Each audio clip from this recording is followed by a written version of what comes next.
মুসলমানের ছেলেরাও, এর উম্মত উম্মতিরা, আমার মুজাদ্দিদ জামান দাদা হুজুর পীর কেবলা রাহমাতুল্লাহ আলাইহি হুজুর আমার ওয়াজ করতে করতে বলতেন, বাবারা মরতে যদি হয়, বাবারা মরতে যদি হয়, আল্লাহর ওলি হয়ে মরে যাও, আল্লাহর মাহবুব পেয়ারা বান্দা হয়ে মরে যাও।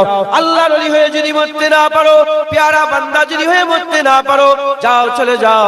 আল্লাহ না করেন, আল্লাহ না করেন ফাসিক ফাজির হয়ে মরে যাও, বেনামাজি বেরুজদার ফাসিক ফাজির হয়ে মরে যাও। তথাপি তোমরা কাফের হয়ে মরে যেও না, কাফের হয়ে মরে যেও না, কাফের হয়ে মরে যেও না। এর উম্মত উম্মতিরা কে বলতে? মুজাদ্দিদ জামান বলতেন, এক নম্বর মরতে যদি হয় আল্লাহর ওলি হয়ে, নেক হয়ে, ইমানে কামেল, মুমিনে কামেল হয়ে, আল্লাহ পাকের মাহবুব বান্দা হয়ে মরে যাও। আল্লাহ পাকের মাহবুব বান্দা যদি হতে না পারো, আল্লাহ না করেন ফাসিক ফাজির হয়ে মরে যাও। তথাপি তোমরা কাফের হয়ে মরে যেও না, কাফের